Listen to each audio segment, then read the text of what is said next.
അവർക്കും കേളി മീഡിയയിലേക്ക് സ്വാഗതം. എൻ്റെ ചാനൽ ആദ്യമായിട്ട് കാണുകയാണ്, സബ്സ്ക്രൈബ് ചെയ്യുക, സപ്പോർട്ട് ചെയ്യുക. നിങ്ങളുടെ വിലയേറിയ അഭിപ്രായങ്ങൾ കമൻറ്റായി രേഖപ്പെടുത്തുക. അപ്പം നമുക്ക് കൃഷ്ണഗാഥ സീരിയലിൻ്റെ എപ്പിസോഡിലേക്ക് പോയാലോ? ഇന്നത്തെ എപ്പിസോഡെന്ന് പറയുന്നത് നമ്മുടെ നവീനും ഗാഥയും തമ്മിലുള്ള നിശ്ചയം നടക്കുകയാണ്. അപ്പോൾ ആ സമയത്താണ് ഇവർ മുഖത്തോട് മുഖം നോക്കുന്നത്. അപ്പോൾ ഗാഥ പെട്ടെന്ന് നോക്കുമ്പോൾ മനസ്സിലാകുന്ന ഇവർ ടെക്സൈസിൽ വെച്ച് അടിയുണ്ടായ സംഭവങ്ങൾ മനസ്സിലേക്ക് വരികയാണ്. അതുപോലെ നവീനും. പക്ഷേ ഗാഥയ്ക്ക് അവിടെ നിന്നുകൊണ്ട് ഒന്നും പറയാൻ പറ്റാത്ത അവസ്ഥയാകുകയാണ്. കാരണം തൻ്റെ അമ്മയെ വിഷമിക്കേണ്ടെന്ന് വിചാരിച്ചിട്ട് ആ ചടങ്ങിന് നിന്ന് കൊടുക്കുകയാണ്. ചടങ്ങ് കഴിഞ്ഞ ഉടനെ നമ്മുടെ സിദ്ധാർത്ഥയോട് ഗാഥ പറയും, ഇത് ഇങ്ങനെ എന്നെ വഴക്കുണ്ടാക്കി എന്നെ മോശമായി പറഞ്ഞ ആളാണ്, എനിക്ക് അയാളെ വേണ്ട, ഈ കല്യാണം നടക്കില്ല എന്ന് പറയുന്നു. അപ്പോൾ സിദ്ധാർത്ഥ ചോദിക്കുന്നത് എന്താ മോളെ എന്ന് ചോദിക്കുന്നത്. അപ്പോൾ ഇങ്ങനെ ഈ ടെക്സൈസിൽ നടന്ന കാര്യങ്ങളൊക്കെ സിദ്ധാരയോട് പറയുകയാണ്. അപ്പോൾ സിദ്ധാര പറയുന്നത് അങ്ങനെയാണെങ്കിൽ വേണ്ട, ഞാൻ വിളിച്ച് പറയാം എന്ന് പറയുകയാണ്.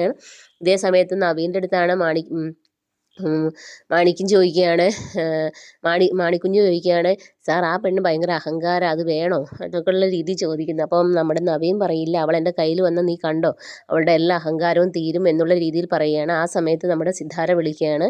അപ്പോൾ പറയുന്നുണ്ട്, ഭാവി അമ്മായിയമ്മ വിളിക്കുന്നുണ്ട്, ഞാൻ നോക്കട്ടെ. അങ്ങനെ ഫോൺ എടുത്ത് സിദ്ധാര പറയും, ഞാനാണ് നവീൻ, ഞാൻ സ്ട്രെയിറ്റ് ആയിട്ടൊരു കാര്യം പറയാൻ പോവുകയാണ്, ഈ കല്യാണം നടക്കില്ല എന്ന് പറയുകയാണ്. അപ്പം നവീൻ ചോദിക്കും അതെന്താണെന്ന് ചോദിക്കും. അത് പിന്നെ നവീൻ എൻ്റെ മോളോട് മോശമായി പെരുമാറിയില്ല, അതുകൊണ്ടാണെന്ന് പറയും.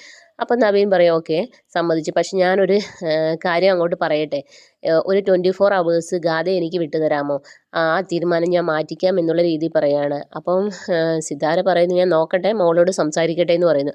അങ്ങനെ സിതാര മകളോട് പറയുന്നു, നിനക്ക് ഗെയിം കളി ഇഷ്ടമല്ലേ, ഞാനൊരു കാര്യം പറഞ്ഞാൽ നീ അനുസരിക്കുമോ എന്ന് ചോദിക്കുന്നു. നീ 24 hours നവീൻ്റെ കൂടെ പോകണം എന്ന് പറയുന്നു. അപ്പോൾ ആദ്യം അവൾ സമ്മതിക്കുന്നില്ല, പിന്നെ പറയും ഞാൻ സമ്മതിക്കാം, അവനെ ഒന്നുമില്ലാതെ അവനെ തോൽപ്പിച്ചിട്ട് ഞാൻ വരികയില്ലെന്ന് ഗാഥ പറയുകയാണ്. അപ്പം സിദ്ധാർത്ഥ പറഞ്ഞു ശരി അങ്ങനെ തന്നെ ആകട്ടെ എന്ന് പറയുന്നു. അങ്ങനെ നവീൻ്റെ കൂടെ പോകാൻ വേണ്ടി റെഡിയാണ്. ഇതേ സമയത്താണ് നമ്മുടെ കൃഷ്ണയാണെങ്കിൽ ഒരു ചിട്ടിക്കൊക്കെ ചേർന്നിട്ടുണ്ടായിരുന്നു. അങ്ങനെ ആ ചിട്ടി ചേർന്ന പുള്ളിക്കാരിയുടെ അടുത്ത് ചെല്ലുകയാണ്. ചെല്ലുന്ന സമയത്ത് പുള്ളിക്കാരി പറയും, മോളെ നീ നാളെ വന്നോ, 2 ദിവസം കഴിഞ്ഞ് വന്ന് നിൻ്റെ പൈസ എല്ലാം തരാം എന്ന് പറയുന്നത്.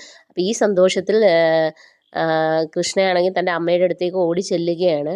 അതിനു മുമ്പ് മറ്റേ വള കാണാതെ പോയത്, അവൾ ആ ഗുഹയിൽ നിന്ന് വളയൊക്കെ എടുക്കുന്നുണ്ട്. അപ്പോൾ ഒരു സർപ്പം ഇങ്ങനെ കൊത്താനൊക്കെ ഇങ്ങനെ പുറത്തേക്ക് വരുന്നുണ്ട്. അപ്പോൾ ഇവർ ഓടി രക്ഷപ്പെടുന്ന സീനൊക്കെ ഉണ്ട്. പിന്നീട് അമ്മയുടെ അടുത്ത് നിന്ന് സന്തോഷം പങ്കിടുകയാണ്. അങ്ങനെ ഡോക്ടറെയൊക്കെ വിളിച്ച് ഡേറ്റ് ഫിക്സ് ചെയ്യുകയാണ്. ഇങ്ങനെ പൈസയൊക്കെ റെഡി ആയിട്ടുണ്ടെന്ന് കൃഷ്ണ പറയുകയാണ്. അങ്ങനെ ഇവരെല്ലാം ഇതെല്ലാം പറഞ്ഞ് ഇങ്ങനെ ഇരിക്കുന്ന സമയത്ത് പിന്നീട് പിന്നീട് 2 ദിവസം കഴിഞ്ഞ് ഇവരിങ്ങനെ നടക്കുമ്പോൾ വഴിയിലൊരു അമ്മച്ചി ഇരുന്നിങ്ങനെ കരയുന്നു. അപ്പോൾ കൃഷ്ണ ചോദിക്കും എന്താന്ന്. അപ്പോൾ പറയും നമ്മുടെ ചിട്ടി പൈസയും കൊണ്ട് അവർ പോയി എന്ന് പറയും. അപ്പോൾ ആദ്യം നമ്മുടെ കൃഷ്ണയ്ക്ക് മനസ്സിലാകത്തില്ല, പിന്നീട് മനസ്സിലാവും. അപ്പോൾ പറയും നമുക്ക് അവരുടെ വീട് പോയി. അങ്ങനെ വീട് പോയി നോക്കുമ്പോഴത്തേനും അവരുടെ ഭർത്താവ് അയച്ചിരിക്കുന്ന ഒരു ലെറ്റർ കാണുന്നു, നീ എല്ലാം കിട്ടിയതിന് ശേഷം നേരെ കൊച്ചിയിലേക്ക് പോരെന്ന് പറയുന്നു. അപ്പോൾ കൃഷ്ണയ്ക്ക് മനസ്സിലായി ചതിക്കപ്പെട്ടു എന്ന്. അപ്പോൾ കൃഷ്ണ പറയും ഞാൻ അവരെ പോയി തപ്പി കണ്ടുപിടിക്കുക, പക്ഷെ നിങ്ങളൊരു കാര്യം ചെയ്യണം, എൻ്റെ അമ്മയോട് ഈ കാര്യം മാത്രം പറയരുതെന്ന് പറയുന്നു. ശരിയെന്ന് പറയുന്നു. അങ്ങനെ കൃഷ്ണ ബസ് കയറി പോവുകയാണ്. ഇതേ സമയത്ത് നവീൻ്റെ കാറിൽ നമ്മുടെ ഗാഥയും കയറുകയാണ് 24 hours ചലഞ്ചിനായി. അങ്ങനെ ഗാഥയെ ഒരു ഭയങ്കര വലിയൊരു ഹോട്ടലിലേക്ക് കയറ്റുകയാണ്. അപ്പോൾ അവൾ ഇവിടെയാണോ എന്നെ ഇംപ്രസ് ചെയ്യാൻ കൊണ്ടുവന്നിരിക്കുന്നതെന്ന് ചോദിക്കണം. അപ്പോൾ നമ്മുടെ നവീൻ ആ ഹോട്ടലിനെ പറ്റിയൊക്കെ എക്സ്പ്ലെയിൻ ചെയ്യുകയാണ്. ഇതേ സമയത്താണ് നമ്മുടെ കൃഷ്ണയാണെങ്കിൽ വെയിലും കൊണ്ട് എറണാകുളം സിറ്റിയിൽ എവിടെ പോകുമെന്നറിയാതെ ഇങ്ങനെ വലഞ്ഞ് ഒരു സ്ഥലത്തിരുന്ന് വെള്ളമൊക്കെ കുടിക്കുകയാണ്. അപ്പോഴാണ് ഇങ്ങനെ നവീൻ ഇങ്ങനെ വരുന്നത് നമ്മുടെ കൃഷ്ണ കാണുന്നത്. അപ്പോൾ അവൾ മനസ്സിൽ പിന്നെയും ചിന്തിക്കുക, എപ്പോഴും ഇങ്ങനെ ഇടയ്ക്കിടയ്ക്ക് ഇയാളെ കാണുന്നുണ്ടല്ലോ, എന്താണ് ഇതിൻ്റെ അർത്ഥം, ഒന്നും മനസ്സിലാകുന്നില്ലല്ലോ എന്ന് ചിന്തിക്കുകയാണ്. അപ്പം നമ്മുടെ നവീനും കാണുന്നുണ്ടെന്നാണ് തോന്നുന്നത്. അപ്പോൾ ഇവർ രണ്ടും ശരിക്കും ഒരുപോലെ ഇരിക്കുന്നതാണല്ലോ.